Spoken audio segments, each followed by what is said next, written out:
जय Hind. Class 12th physics का आज हम दूसरा भाग यानी खंड ख शुरुआत करने वाले हैं। और आज हम ये पढ़ेंगे प्रकाश की या किरण प्रकाश की क्या होता है और प्रकाश की यंत्र क्या होता है। तो देखिए, ये जो आपका प्रकाश की चैप्टर है, पहले ये समझ लेते हैं प्रकाश की होता क्या है। कि जो प्रकाश होता है, प्रकाश और उससे संबंधित समस्त घटनाओं का अध्ययन हम भौतिक विज्ञान की जिस शाखा के अंतर्गत करते हैं उसे हम क्या कहते हैं, प्रकाश की यानी ऑप्टिक्स कहते हैं। जितनी भी प्रकाश से संबंधित घटनाएं हो, अपवर्तन, परावर्तन, ध्रुवण, विवर्तन, सब किस में जाएगा, ये इसमें प्रकाशिकी में जाएगा। ये जो प्रकाशिकी है इसको दो वर्गों में विभाजित किया गया है। एक आपका आता है किरण प्रकाशिकी, इसको बोलते हैं रे ऑप्टिक्स। क्या कहते हैं, रे ऑप्टिक्स। एक आपका है किरण प्रकाशिकी, दूसरा है आपका तरंग प्रकाशिकी, इसको वेब ऑप्टिक्स बोलते हैं। यह जो किरण प्रकाशिकी है इसमें टोटल कितने हैं, इसमें आपका पहला है परावर्तन, अपवर्तन, प्रिज्म, लेंस, मानव नेत्र और क्या है, प्रकाशिक यंत्र। ये आपको इतने इसमें किरण प्रकाशिकी में पढ़ना है। आगे क्या है, तरंग प्रकाशिकी। तरंग प्रकाशिकी के अंतर्गत क्या है, प्रकाश का तरंग सिद्धांत है, व्यतिकरण, विवर्तन और क्या है, ध्रुवण है। तो यहाँ से देख पा रहे हैं प्रकाशिकी को दो वर्गों में, और इन दो वर्गों को भी अलग अलग भागों में क्या किया गया है, विभाजित किया गया है। ये आपके अध्याय का चैप्टर है, मतलब जो पढ़ना है। देखिए, प्रकाश के बारे में हम बेहतरीन तरीके से बता चुके हैं। जो लोग उस वीडियो को ना देखे हों, हमारे डिस्क्रिप्शन बॉक्स में जाकर देख सकते हैं, वीडियो का लिंक वहाँ पे दिया गया है। फिर भी हम प्रकाश को अगर यहाँ से ये प्रकाशिकी पढ़ रहे हैं तो प्रकाश के बारे में थोड़ा सा बता देते हैं। ये जो प्रकाश होता है, प्रकाश तो वैसे सभी लोग जानते हैं कि प्रकाश एक प्रकार की ऊर्जा है जो हमारी आँख की रेटिना को एकदम लबलबा करके क्या करवा देता है, दिखवा उखवा देता है कोई भी वस्तु। तो वो सब नहीं जानना, बस यहाँ पे बेसिक बात ये याद रखना है कि जो प्रकाश होता है वह एक इलेक्ट्रोमैग्नेटिक वेव है, यानी विद्युत चुंबकीय तरंग है, जिसकी ऊर्जा h न्यू होती है। कितनी होती है, h न्यू। जहाँ न्यू, ये न्यू है, म्यू नहीं, भी मत करना। न्यू यानी प्रकाश की आवृत्ति है, और h क्या है, प्लैंक नियतांक या प्लैंक स्थिरांक भी बोला जाता है, प्लैंक कांस्टेंट है। और इसका जो मान होता है 6.625 × 10⁻⁻⁻34 जूल इंटू सेकेंड। कोई 6.67 कर लेता है तो कोई दिक्कत नहीं, आप कर सकते हैं, क्योंकि दशमलव के दूसरे अंक के बाद नंबर में चेंजेस आ रहा है तो बहुत कम ही वो आता है, परिवर्तन आता है। देखिए, जो आपका विद्युत चुंबकीय तरंग है वह कितने टाइप का होता है, इसको समझिए।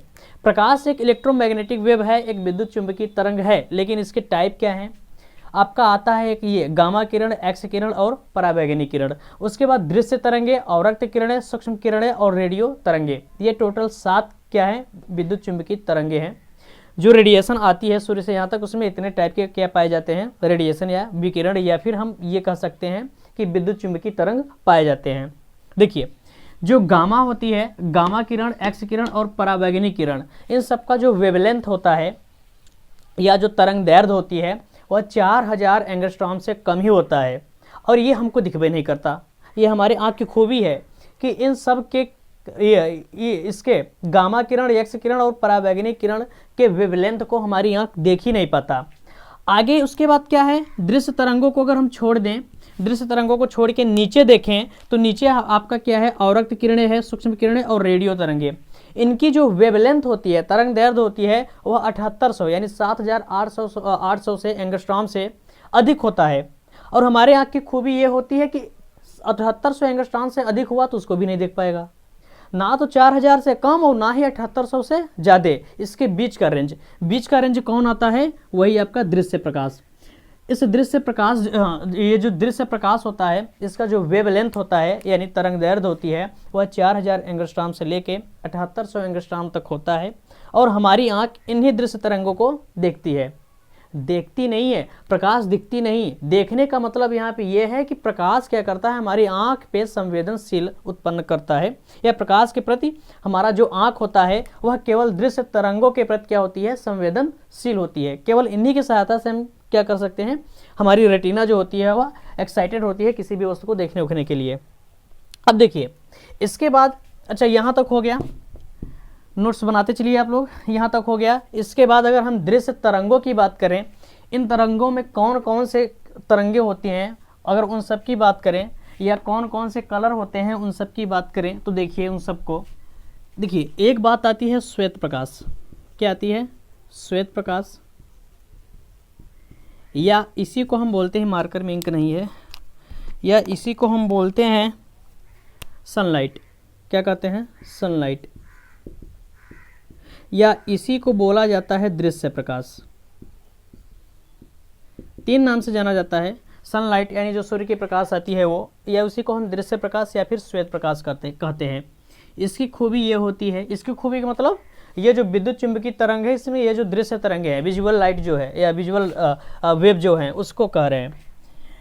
इसमें पाया जाता है VIB GYOR। V का मतलब होता है वायलेट, इसको हम बोलते हैं बैगनी। क्या बोलते हैं? बैगनी। I का मतलब होता है इंडिको, इसको हम कहते हैं आसमानी। क्या बोलते हैं? आसमानी। V का मतलब होता है ब्लू, इसको हम कहते हैं नीला। और G का मतलब तो सभी को पता है, ग्रीन, हरा। येलो का मतलब पीला से है, और ऑरेंज का मतलब नारंगी से है। संतरा मत बोल देना। रेड का मतलब क्या है? लाल है। तो इतने, ये जो श्वेत प्रकाश होता है उसमें क्या पाया जाता है? विग्योर यानी VIB GYOR, इतने कलर्स पाए जाते हैं। और इन सब की खास बात ये होती है, जो इनका तरंग दैर्ध्य होता है उसको देखिए। जो वैगनी होती है यानी वायलेट होती है, इसकी जो तरंग दैर्ध्य होती है वह होती है 4000 एंगस्ट्रॉम से लेके 4500 एंगस्ट्रॉम तक। ये तरंग दैर्ध्य को दिखा रहा है यहाँ पे लेम्डा। जो आसमानी होती है उसकी तरंग दैर्ध्य 4500 एंगस्ट्रॉम से लेके 5000 एंगस्ट्रॉम तक होती है। जो नीला होता है इसकी जो तरंग दैर्ध्य होती है वह 5000 एंगस्ट्रॉम, 500 लिखे सॉरी, 5000 एंगस्ट्रॉम से लेके 5500 एंगस्ट्रॉम तक होती है। जो आपका हरा है ग्रीन, इसकी जो वेवलेंथ होती है वह 5500 एंगस्ट्रॉम से लेके 6000 एंगस्ट्रॉम तक होती है। जो पीला है उसका वेवलेंथ जो होता है 6000 एंगस्ट्रॉम से लेके 6500 एंगस्ट्रॉम तक होता है। और जो नारंगी है आपका, उसका 6500 एंगस्ट्रॉम से लेके 7000 एंगस्ट्रॉम तक होता है। और जो लाल होता है उसका 7000 एंगस्ट्रॉम से लेके 7800 एंगस्ट्रॉम तक होता है। देखिए और किताबों में इसमें जो ये डिफरेंट है, थोड़ा कुछ अलग करके दिया है, लेकिन ये 5-5 का करेंगे हमको ज़्यादा अच्छे से याद रहेगा। और यही आपको लिखना भी है। वैगनी का 4000 से 4500, 4500 से 5000, 5000 से 55, 55 से 6, 6 से 65, 65 से 70, 70 से 78। ये हमारा क्या होता है? वेवलेंथ होता है। हम आपको एक बात बता दें, ये वेवलेंथ क्या होता है? देखिए ये तरंग है।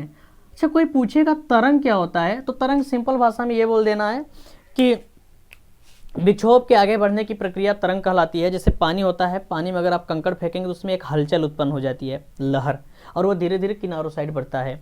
या हम ये भी कह सकते हैं कि कण के हटे बिना, माध्यम के कण के हटे बिना ऊर्जा का एक स्थान से दूसरे स्थान तक स्थानांतरण हो जाना क्या कहलाता है? तरंग कहलाता है। अगर इसका एग्जाम्पल दें तो ऐसे समझिए, ये रस्सी है, रस्सी के यहाँ से क्या करिए, लाल धागे से बांध दीजिए, और यहाँ पे खड़े होके आप क्या करिए, इसको झटकिए। जब झटकेंगे ना तो ये ऐसे होगा, ऐसे। तो कहीं ना कहीं ये वाला यहाँ चला जाएगा, पुनः नीचे आ जाएगा। लेकिन ऐसा तो नहीं है ना कि ये जो लाल धागा है खिसक के यहाँ चला जाएगा। इससे साबित होता है कि जो कण होता है, जब जो होता है तरंग होता है, तो तरंग में माध्यम के कण क्या होते हैं, अपने स्थान पर रहते हैं और ऊर्जा का यहाँ से यहाँ तक पहुँच जाता है, स्थानांतरण हो जाता है। वेवलेंथ क्या होती है? ये 2 श्रृंगों या 2 गर्तों के बीच, इसको श्रृंग बोलते हैं, जो गड्ढा होता है उसको गर्त बोलते हैं, गड्ढा।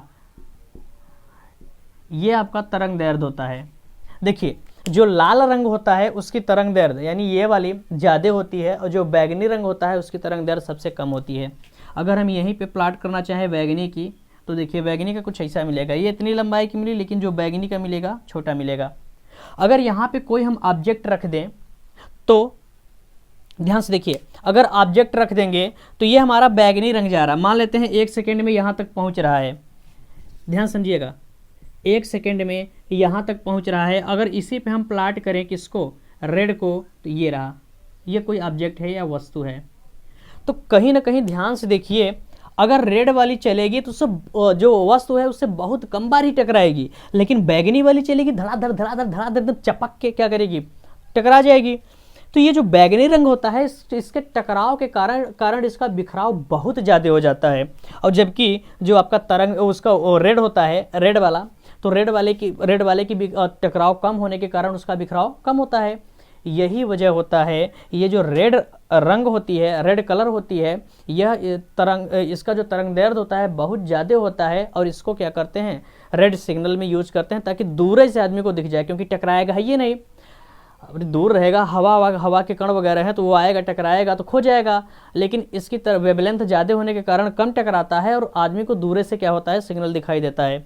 जबकि हम बैगनी की बात करें तो बैगनी भैया देखिए, ये जो होता है श्वेत प्रकाश या सूर्य का प्रकाश, उसमें टोटल 7 रंग होते हैं। और 7 रंग में हमको खूबी क्या है जानते हैं, हमारे यहाँ की खूबी ये है कि ये आसमानी रंग को पहचान ही नहीं पाता। वजह यह है कि ये आसमानी नीला में एकदम मिक्स हो जाता है, नॉर्मली नहीं पहचाना जा सकता नीला। देखिए रीजन ये है कि हमारा जो आँख है ना, वह नीले से ज़्यादा ये ब्लू यानी नीले करें, आसमानी से ज़्यादा ये ब्लू रंग यानी नीले रंग के लिए क्या है, ज़्यादा सुग्राही है, इसलिए आसमानी रंग को वो देख ही नहीं पाता। तो ये इसी में मिक्स हो जाता है। और वैसे भी सुने होंगे कि कहा जाता है कि पृथ्वी को नीला ग्रह बोला जाता है। वजह यही है, जो हमारी आँख है वह उसकी सेंसिटिविटी जो है वह नीले रंग के प्रति ज़्यादा है। बिखराव इसका भी ज़्यादा होता है, इसका भी ज़्यादा होता है। तो इस हिसाब से बिखराव के हिसाब से देखें तो पानी, चूँकि आपको पता होना चाहिए जो पृथ्वी है उस पर 3/4 भाग क्या है, पानी है। तो पानी की मात्रा बहुत ज़्यादा होने से उसमें प्रकाश जब पड़ती है तो उसमें क्या होता है, इसका बिखराव होने लगता है। सबका बिखराव होता है, इसका ज़्यादा। लेकिन हमारी आँख जो है इसको कम ही देख पाती है, मतलब कम ही प्रभावशाली है इन दोनों के प्रति इसको पहचानने के लिए। जबकि नीला के प्रति क्या है, ज़्यादा सेंसिटिविटी है। तो नीला आराम से क्या होता है, दिखता है। इसलिए जो पृथ्वी होता है उसको नीला ग्रह कहा जाता है।